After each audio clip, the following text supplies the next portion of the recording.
ಮಾಡ್ತಾ ಇದ್ದ ತಟ್ಟೆಯಿಂದ ಕರ್ಪೂರ ಜಾರ್ ಬಿದ್ದು 7 ಕೋಟಿ ಸುಟ್ಟು ಹೋಯ್ತು. ಅದಕ್ಕೆ ನೀವೆಲ್ಲರೂ ಪ್ರತ್ಯಕ್ಷ ಸಾಕ್ಷಿ. ಈಗ ನೀವು ಇಷ್ಟೊಂದು ದೀಪಗಳನ್ನ ಯಾಕೆ ಬೆಳಗ್ಸಿದ್ದೀರಾ?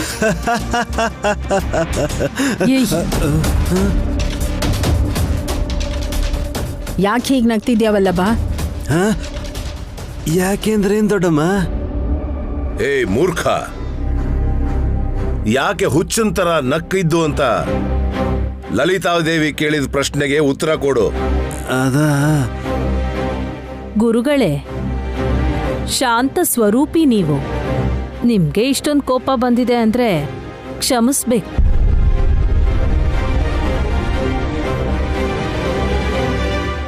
ನನ್ ಮಗನ್ ನಗುವಿನ ಹಿಂದೆ ಅರ್ಥ ಇದ್ದೇ ಇರುತ್ತೆ.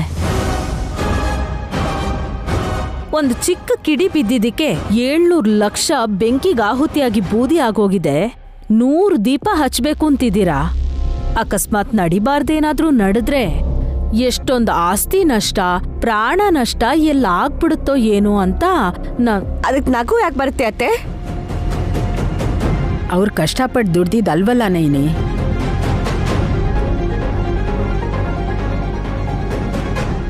ಅಂದ್ರೆ ನನ್ ದುಡ್ಡು ಸುಡ್ತಿರ್ಬೇಕಾದ್ರೆ ನೀವ್ ಹೀಗೆ ನಗ್ತಿದ್ರ ಬಾವಾ? ಚಚಾ, ಆ ಥರ ಎಲ್ಲ ಏನಿಲ್ಲ. ನಿನ್ ದುಡ್ಡು ಯಾವುದೇ ಅದರಲ್ಲಿ? ಎಲ್ಲ ವಿಶಾಲ್ ಬ್ರೋ ಕೊಟ್ಟಿದ್ದು. ಬಿಟ್ಟಾಕೋ. ಕೊಟ್ಮೇಲೆ ಅದು ನಂದಾಗೋದಿಲ್ಲ. ಈಗ ಯಾರದೂ ಆಗದೆ ಅದು ಬೆಂಕಿಯಲ್ಲಿ ಆಹುತಿ ಆಗೋಯ್ತಲ್ಲಪ್ಪ.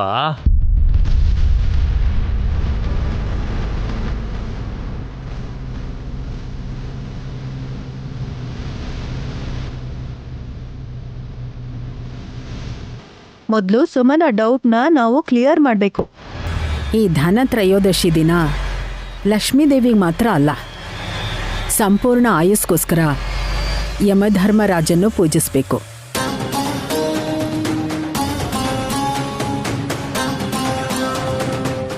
ಆ ಯಮ ದಕ್ಷಿಣ ದಿಕ್ಕಿಗೆ ಅಧಿಪತಿ ಆಗಿರೋದ್ರಿಂದ ಅಕ್ಕಿ ಹಿಟ್ಟಲ್ಲಿ ಮಾಡಿರೋ ದೀಪದ ಜೊತೆ ಹತ್ತಿಲ್ ಮಾಡಿರೋ ಬತ್ತಿನಿಟ್ಟು ಅದಕ್ಕೆ ಎಣ್ಣೆ ತುಪ್ಪ ಹಾಕಿ ಎಲ್ಲರೂ ದೀಪ ಬೆಳಗಿಸ್ಬೇಕು.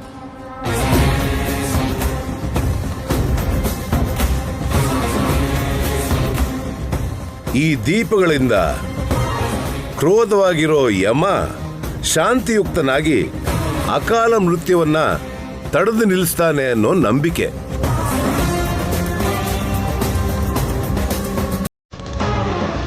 ಈಗ ಅಷ್ಟೊಂದು ಅರ್ಜೆಂಟಲ್ಲಿ ಸಾಯೋದು ಯಾರು? ನೀವು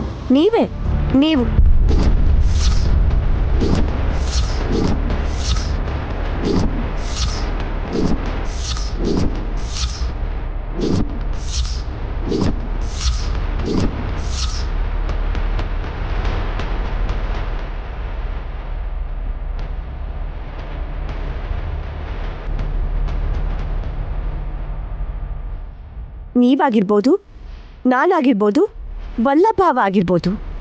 ಮೃತ್ಯು ಯಾವಾಗ ಯಾರನ್ನು ಬಲಿ ತಗೊಳುತ್ತೋ ಹೇಳಕ್ಕಾಗಲ್ಲ ಅತ್ತೆ. ಮಾಮ್, ನೈನಿ ಮಾತಾಡೋದಕ್ಕೆ ಯೋಚನೆ ಮಾಡಬೇಡಿ. ಸಾವುಗೂ ದೇವ್ರಿರ್ತಾರೆ, ಅದು ಕೂಡ ಮುಕ್ತಿನೇ ಬಯಸುತ್ತೆ.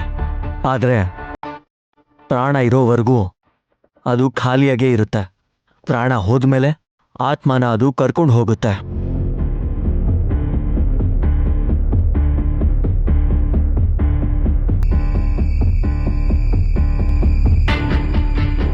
ಅದ್ ಸರಿ ವಿಶಾಲು, ಅಪ್ಪಿ ತಪ್ಪಿ ಯಮ್ಮ ಮನೆ ಒಳಗೆ ಬರೋದಿಲ್ಲ ಅಲ್ವಾ? ಬರಬಾರ್ದು ಅಂತ ಯಮನ್ನೇ ಬೇಡ್ಕೊಳ್ಳೋಣ ಮಾವ. ಆದ್ರೆ ಯಮ ಬರ್ತಾನೆ.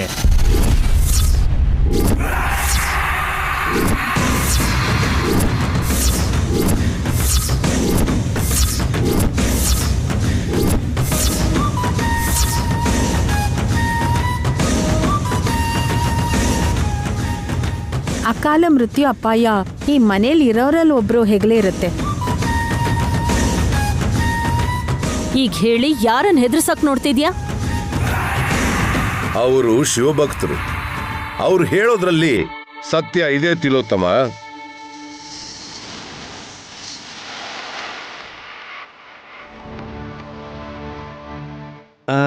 ಗುರುಗಳೇ, ಆದ್ರೆ ಯಾರ ಪ್ರಾಣಾಪಾಯ ಇದೆ ಅಂತ ನಾವು ತಿಳ್ಕೊಬೋದಾ? ಖಂಡಿತವಾಗ್ಲೂ ತಿಳ್ಕೋಬಹುದು. ಮಾಮ್, ನಮ್ಮ ಮಕ್ಕಂಗ್ ಮೊದ್ಲೇ ಗೊತ್ತಾಗತ್ತಲ್ಲ ಸ್ವಾಮೀಜಿ, ಹೇಳಿದೆ ಯಾಕೆ ಸುಮ್ಮನಿದ್ಲು? ಭಯ ಪಡ್ತಾರೆ ಅಂತನಾ? ನಿಜವಾಗ್ಲೂ ನನಗೆ ಗೊತ್ತಿಲ್ಲ ಸುಮನ.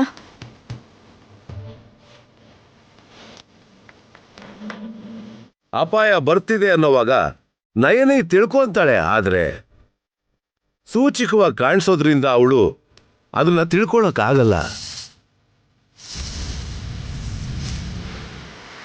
ಆ ದುರದೃಷ್ಟವಂತರು ಯಾರು ಅಂತ ತಿಳ್ಕೊಬೋದಾ ಗುರುಗಳೇ? ಲಲಿತಾದೇವಿ ಯಮದೀಪ ದಾನ ಮಾಡಿದಾಗ ಒಬ್ಬಳು ಮುತ್ತೈದೆ ಅದನ್ನ ಸ್ವೀಕಾರ ಮಾಡಬೇಕು. ಮೃತ್ಯುಗಂಡಾಂತರ ಇರೋದು ಯಾರಿಗೆ ಅಂತ ನಿಮ್ಮೆಲ್ಲರಿಗೂ ಮನವರಿಕೆ ಆಗುತ್ತೆ.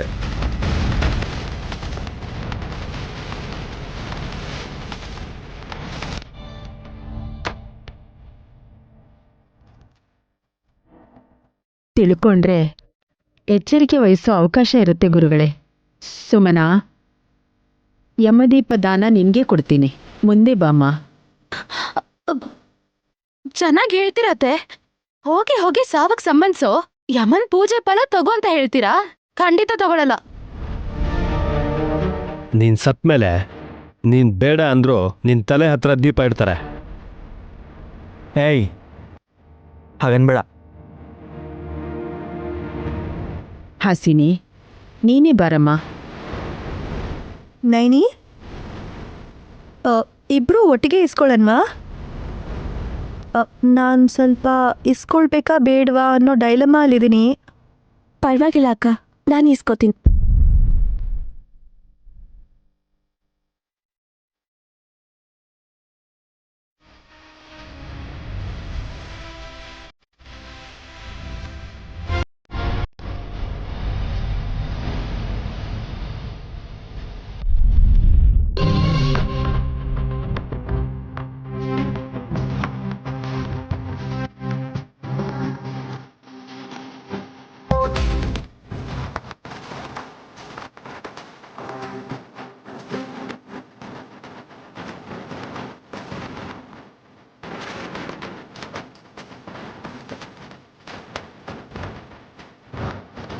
ಅಂಬಾ ಶಿವಶಂಭೋ.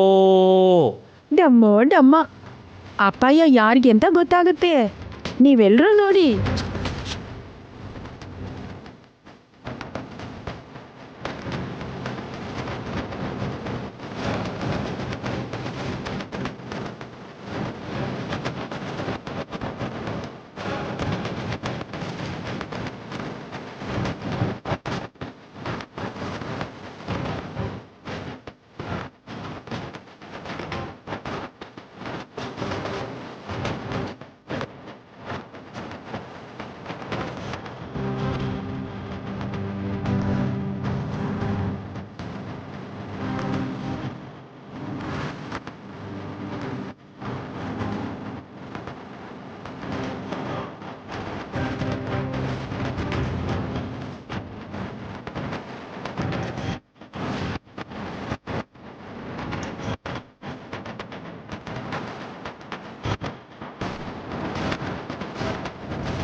ಗಂಡಾಂತರ ಗಾಯತ್ರಿ ದೇವಿಗೆ.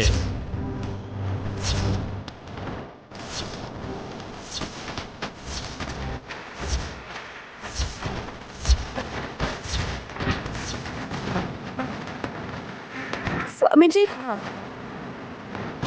ಗಾಯತ್ರಿ ಅಮ್ಮ ಅವ್ರ ಕಂದ್ರೆ ನನ್ನ ಮಗುಗೆ ಅಲ್ವಾ? ಹೌದು ನಯನಿ.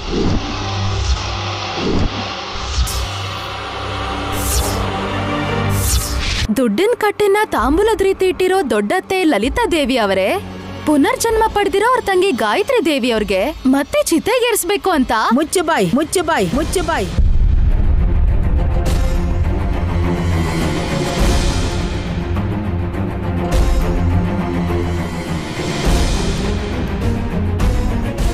ಗುರುಗಳೇ, ಯಾವ ಪೂಜೆ ಮಾಡ್ತೀರಾ, ಎಷ್ಟು ಖರ್ಚಾಗತ್ತೆ ಅಂತ ನಾನು ಕೇಳಲ್ಲ. ಮಗು ರೂಪದಲ್ಲೆಲ್ಲೋ ಇರೋ ನನ್ನ ಗಾಯತ್ರಿಗೆ ಯಾವ ಅಪಾಯನೂ ಆಗ್ಬಾರ್ದು.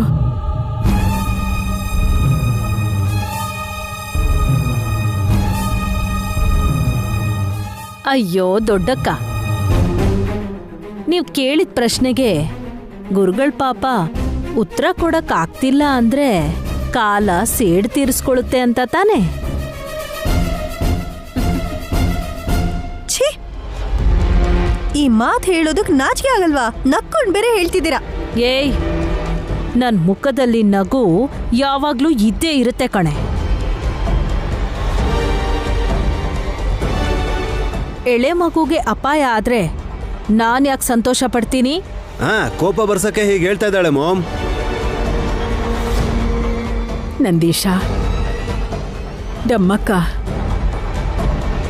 ನೀವಿಬ್ರು ಆ ಮಹಾಶಿವನ್ ಭಕ್ತರು, ಪರಿಹಾರ ಹೇಳ್ತೀರಾ? ಕ್ಷಮಿಸ್ಬಿಡಿ ಮಾತೆ, ವಿಧಿ ಬರಹವನ್ನ ಬದಲಾಯಿಸಕ್ಕಾಗಲ್ಲ.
ಗುರುಗಳೇ, ಗುರುಗಳೇ,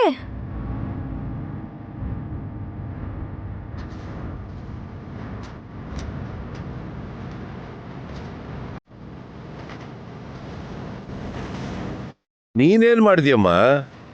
ನನ್ನ ಮುಂದೆ ಕ್ಷಮೆ ಕೇಳ್ತಾ ಇದೀಯಾ? ಹೋಗ್ತಾ ಇದ್ದಿದ್ದು ನಿಮ್ಮನ್ನ ತಡೆಯೋ ಅಷ್ಟು ದೊಡ್ಡೋಳು ನಾನೇನಲ್ಲ. ಆದರೂ ಸರಿ ನಿಲ್ಲಿಸ್ಬಿಟ್ಟೆ. ತಪ್ಪಲ್ವಾ ಗುರುಗಳೇ? ಪರವಾಗಿಲ್ಲ ಬಿಡಮ್ಮ ಹಾಸಿನಿ. ನೀನಿರೋ ಸ್ಥಳಕ್ಕೆ ನನ್ನನ್ನ ಬಾ ಅಂದಾಗ ಅದು ಅಹಂಕಾರ ಆಗುತ್ತೆ. ನನ್ನ ಪ್ರಾಣ ಇರೋವರೆಗೂ ನನ್ನಲ್ಲಿ ಕೊಬ್ಬು ಅನ್ನೋದು ಯಾವುದೇ ಕಾರಣಕ್ಕೂ ಬರಲ್ಲ ಗುರುಗಳೇ. ಹಾಗೇ ಇರಬೇಕು. ನಿಮ್ಮನ್ನು ಜಾಸ್ತಿ ಹೊತ್ತು ನಿಲ್ಲಿಸ್ಕೊಂಡ್ರೆ ಆ ಪಾಪಕ್ಕೆ ನನ್ನ ಕಾಲು ಬಿದ್ದೋಗುತ್ತೆ ಅನ್ಸುತ್ತೆ ಗುರುಗಳೇ. ನೇರವಾಗಿ ವಿಷಯಕ್ಕೆ ಬರ್ತೀನಿ. ಅದೇನು ಹೇಳಬೇಕು ಅಂತ ಅನ್ಕೊಂಡೆ ಅಂದರೆ, ಗಾಯತ್ರಿ ಪಾಪಂಗೆ ತೊಂದರೆ ಆಗುತ್ತೆ ಅಂತ ಮನೇಲಿ ಎಲ್ರಿಗೂ ಗೊತ್ತಾಗಿದೆ. ಆ ವಿಷಯ ಕೇಳಿ ಕೆಲವ್ರಿಗೆ ಗಾಬರಿ ಆಗಿದೆ, ಇನ್ನು ಕೆಲವ್ರಿಗೆ ಖುಷಿ ಆಗಿದೆ. ಅದನ್ನು ನೀವು ಗಮನಿಸೇ ಇರ್ತೀರ. ಒಂದೇ ಮನೆಯಲ್ಲಿ ಎರಡು ಥರದವ್ರು ಇದಾರಲ್ಲಮ್ಮ. ಶತ್ರುಗಳಿಗೆ ಏನೇ ಆದರೂ ನಾನು ತಲೆ ಕೆಡ್ಸ್ಕೊಳ್ಳಲ್ಲ ಗುರುಗಳೇ. ಆದರೆ ಇನ್ನು ಚಿಕ್ಕ ಮಗು ಆಗಿರೋ ಗಾಯತ್ರಿ ಅತ್ತೆಗೆ ಅಪಾಯ ಇದೆ ಅಂತ ಗೊತ್ತಾಗಿ ತುಂಬ ಬೇಜಾರಾಗ್ತಿದೆ. ಅದು ಕೂಡ ತಿಲೋತ್ತಮ ಅತ್ತೆಯಿಂದ ಬರ್ತಿದೆ ಅಂತ ಗೊತ್ತಾದ್ಮೇಲೆ ನಂಗೆ ಸಹಿಸ್ಕೊಳಕ್ಕಾಗ್ತಿಲ್ಲ. ಅಕಸ್ಮಾತ್ ಬಂದ್ರೆ ನನ್ನ ಮಗ ಬಾನನ ನಮ್ಮ ವಿಶಾಲಿಗೆ ಒಪ್ಸೋದು, ಇಲ್ಲ ಅಂದರೆ ನಿಮ್ಮ ಆಶ್ರಮದಲ್ಲಿ ಬಿಡೋ ವ್ಯವಸ್ಥೆ ಮಾಡ್ತೀನಿ. ಹಾಗ್ಯಾಕೆ? ಅಷ್ಟೇ ಅಲ್ವಾ ಗುರುಗಳೇ? ಆ ನರರೂಪ ರಾಕ್ಷಸಿ ಏನಾದರೂ ಗಾಯತ್ರಿ ಪುಟ್ಟಿಗೆ ಯಾವುದೇ ರೀತಿ ತೊಂದರೆ ಮಾಡಕ್ ನೋಡಿದ್ರೆ, ಪ್ರಾಣಕ್ಕೆ ಅಪಾಯ ಮಾಡಕ್ ನೋಡಿದ್ರೆ, ಅವ್ರಿಗೆ ಒಂದ್ ವೇಳೆ ಆ ಯೋಚನೆ ಬಂದ್ರೂ ನಾನು ಅವ್ರನ್ನ ಕೊಂದು ಜೈಲಿಗೆ ಹೋಗ್ತೀನಲ್ಲ, ಅದಕ್ಕೆ. ನಂಗಲ್ಲಿ ಸೊಳ್ಳೆ ಕಚ್ಚಿದ್ರು, ಬಿಸಿನೀರು ಸಿಗ್ಲಿಲ್ಲ ಅಂದ್ರೂ ಪರವಾಗಿಲ್ಲ ಗುರುಗಳೇ. ಹಾಸಿನಿ, ನಿನ್ನ ಮುಗ್ಧತೆಯಲ್ಲಿ ಸ್ವಚ್ಛತೆ ಇದೆ. ಆದ್ರೂ ನೀನು ಗಮನಿಸಬೇಕಾಗಿರೋದು ಏನು ಅಂದ್ರೆ, ಗಾಯತ್ರಿ ಪುಟ್ಟಿನೇ ಗಾಯತ್ರಿ ದೇವಿ ಅಂತ ತಿಲೋತ್ತಮನ ಗೊತ್ತಾಗದೆ ಹೋದ್ರು ಆ ವಿಧಿಯ ಪ್ರಕಾರ ಆಕೆಯಿಂದಾನೆ ಆ ಪುಟ್ಟ ಪಾಪುಗೆ ಗಂಡಾಂತರ ತಪ್ಪಿದ್ದಲ್ಲ. ಆ ಕಾರಣಕ್ಕೆ ನೀವೆಲ್ಲರೂ ಒಗ್ಗಟ್ಟಾಗಿರ್ಬೇಕು ಅಂತ ನಾನು ಹೇಳ್ತಿರೋದು. ಬೇರೆ ದಾರಿ ಇಲ್ವಾ ಗುರುಗಳೇ? ಅಪಾಯನ ತಪ್ಸಕ್ಕಾಗಲ್ವಾ? ಹೋರಾಡೋರೇ ಇಲ್ದೇ ಇರೋವಾಗ ಯುದ್ಧಕ್ಕೆ ಪ್ರಸಂಗ ಎಲ್ಲಿ ಬರುತ್ತಮ್ಮ? ಇನ್ ಬರ್ತೀನಿ.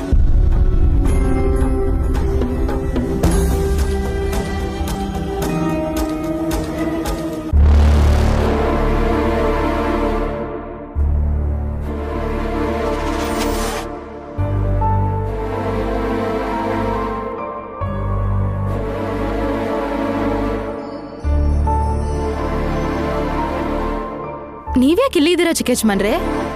ಇನ್ನೆಲ್ಲಿರ್ಬೇಕು? ಬಿಂದಿಗೆನೋ ಬಕೆಟೋ ಹಿಡ್ಕೊಂಡು ನಮ್ಮ ಅಕ್ಕನ್ ಕಣ್ಣೀರ್ನ ತುಂಬಿಸ್ತೀರಾ ಅನ್ಕೊಂಡೆ. ಅರ್ಥ ಆಗ್ಲಿಲ್ವಾ? ಕಳ್ದೋಗಿರೋ ದೊಡ್ಡ ಮಗ್ಳಿಗೆ ಪ್ರಾಣ ಅಪಾಯ ಇದೆ ಅಂತ ಗೊತ್ತಾದ್ಮೇಲೆ ಕಣ್ಣೀರ್ ದಾರೆ ಆಗ್ತಿರತ್ತಲ್ಲ, ಅದನ್ ಹಿಡ್ಕೊಳಲ್ವಾ ಅಂತ.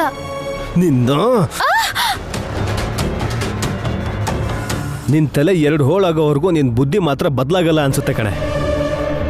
ನಾನ್ ಹೇಳಿದ್ರಲ್ಲಿ ವ್ಯಂಗ್ಯ ಇರೋದ್ರ ಜೊತೆಗೆ ನಿಜಾನ ಅಡಗಿದೇರಿ. ಗಾಯತ್ರಿ ದೊಡ್ಡಮ್ಮ ಮನೆಗೆ ಬರ್ತಾ ಇದ್ದಾರೆ ಅಂತ ಗುಡ್ ನ್ಯೂಸ್ ಗೊತ್ತಾಗ್ಲಿಲ್ವೇ? ಅವ್ರಿಗೆ ಗಂಡಾಂತರ ಇದೆ ಅಂತ ಬ್ಯಾಡ್ ನ್ಯೂಸ್ ಗೊತ್ತಾಯ್ತು. ಅಂಥದ್ರಲ್ಲಿ ಈ ಮನೆ ಸೊಸೆ ಆಗಿ ನೀನು ಚಿಂತೆ ಮಾಡಬೇಕು. ನನಗತ್ತೆ ನಿಮ್ಮನ್ನ ಹೆತ್ತದವ್ರು. ಹೌದು. ದೆವ್ವಗಳು ದೇವ್ರನ್ನ ಎಲ್ಲೇ ಪೂಜಿಸುತ್ತೆ, ಪಿಶಾಚಿ ಮತ್ತೆ ರಾಕ್ಷಸರನ್ನೇ ಅದು ಆರಾಧಿಸೋದು. ತಿಲೋತ್ತ ಮಾತೆ ಮೇಲಿರೋ ಅಭಿಪ್ರಾಯ ಇದೇನಾ? ನನ್ನ ಹೆತ್ತಿರೋ ತಾಯಿ ಬಗ್ಗೆ ನನಗೆ ಚೆನ್ನಾಗಿ ಗೊತ್ತು. ನಿದ್ದೆ ಬಂದ್ರೆ ಮಲ್ಕೋ, ಇಲ್ಲ ಅಂದ್ರೆ ಬಾಯಿ ಮುಚ್ಕೊಂಡು ಇಲ್ಲಿಂದ ಆಚೆ ಹೋಗು. ನನಗೆ ಇರಿಟೇಟ್ ಮಾಡ್ಬಿಡ. ಹೋಗ್ತೀನಿ ಬಿಡಿ. ವಿಷಯ ತಿಳ್ಕೊಂಡಿರೋ ನೀವಾದ್ರೂ ನಮ್ಮ ಅಕ್ಕ ಮತ್ತೆ ಭಾವನ್ಗೆ ಯಾವ ರೀತಿ ಸಹಾಯ ಮಾಡ್ತೀರಾ ಅಂತ ಹೇಳಿ. ನಾನು ಅವ್ರಿಗೆ ಸಹಾಯ ಮಾಡೋ ಪರಿಸ್ಥಿತಿಲಿಲ್ಲ. ದುಡ್ಡಿನ ವಿಷಯದಲ್ಲ ಬಿಡಿ, ಮಗು ರೂಪದಲ್ಲಿರೋ ಗಾಯತ್ರಿ ದೇವಿಯವ್ರನ್ನ ಹುಡ್ಕೊಡೋಂತ ವಿಷಯದಲ್ಲಿ. ಅಪಾಯ ಆಗೋದ್ರೊಳಗೆ ಹುಡುಕಿ ಮನೆ ಕರ್ಕೊಂಡ್ ಬಂದ್ರೆ ಆಮೇಲೆ ಬೇಕಾದ್ರೆ ನಮ್ಮ ಅಕ್ಕ ಕಾಲಚಕ್ರನ್ ಕೂಡ ಹಿಂದಕ್ ತಿರುಗಿಸ್ತಾಳೆ. ನೈನಿ ಅದಕ್ಕೆ ಹತ್ರ ಅಷ್ಟೊಂದು ಶಕ್ತಿ ಇದೆ ಅಂತ ಗೊತ್ತಿದ್ರು ನೀನು ಭಯ ಭಕ್ತಿಯಿಂದ ಇರಬೇಕು ಅಲ್ವಾ? ಆತರ ಹೆದರ್ತಾ ಕೂತ್ಕೊಂಡ್ರೆ ನಮ್ಮ ಅಕ್ಕ ಪರಿಹಾರ ಪೂಜೆನ ಮಾಡ್ತಾನೆ ಇರ್ತಾಳೆ. ತನ್ ಸ್ವಾರ್ಥಕ್ಕೆ ಉಲುಚಿನ ಲಕ್ಷ್ಮೀಪುರ ಕರ್ಕೊಂಡ್ ಹೋಗಿದ್ದವಳು ಈಗ ತನ್ ಮಗ್ಳ ಪ್ರಾಣನ ಕಾಪಾಡೋದಿಕ್ಕೋಸ್ಕರ ಇನ್ನೇನ್ ಮಾಡ್ತಾಳೋ ಯಾರು ಗೊತ್ತು. ಏಯ್ ಹೋಗೆ ಆಚೆ. ಯಾಕ್ರಿ ಕೋಪ ಮಾಡ್ಕೋತೀರಾ? ಅಸಹ್ಯ ಪಡ್ತಿದ್ದೀನಿ, ಹೋಗೋ. ಮತ್ತೆ ಏನಾದರೂ ಬಂದು ಹಿಂಸೆ ಕೊಟ್ಟಿಯೋ ನೀನು, ನಾಳೆ ಅನ್ನೋದನ್ನ ನೋಡೋದೇ ಅಲ್ಲ ನೀನು. ಹೋಗೋ.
ಅವಳು ಕಾಣಿಸಿದ್ರೆ, ಅವಳ ಜೊತೆ ಮಾತಾಡಿದ್ರೆ, ಅವಳು ಹೊಟ್ಟೆಲೇ ಹುಟ್ಟಿದ್ರೆ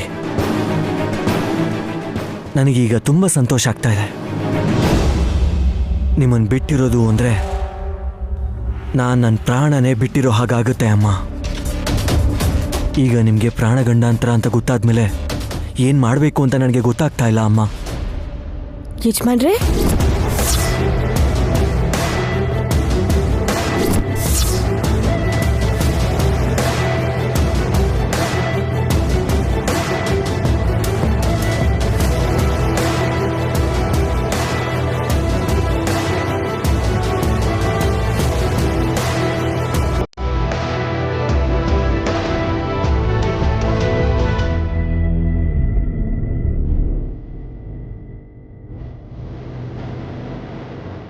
ನೈನಿ, ಯಾರ ಹತ್ರ ಮಾತಾಡ್ತಿದ್ದೀರಾ ಯಜಮಾನ್ರೆ? ನಮ್ಮ ಅಮ್ಮನ ಜೊತೆಲೆ.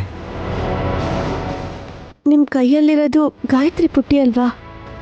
ನಮ್ಮ ಅಮ್ಮನೂ ಇದ್ದಾರೆ ನೋಡಿಲಿ.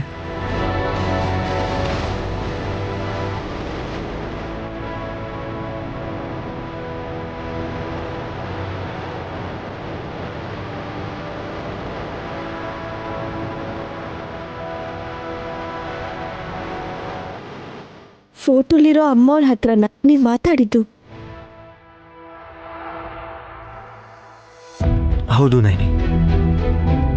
ಯಮದೀಪದಾನ ಮಾಡಿದ ಮೇಲೆ ದೀಪದ ರೇಖೆ ಅಮ್ಮನ ಫೋಟೋ ಕಡೆ ಹೋಗಿ ಸುತ್ಕೊಂಡಿದ್ದು ನೋಡಿದ್ಮೇಲೆ ನನ್ನ ಮನ್ಸಿಗೆ ನೆಮ್ಮದಿನೇ ಇಲ್ದಂಗಾಗಿದೆ.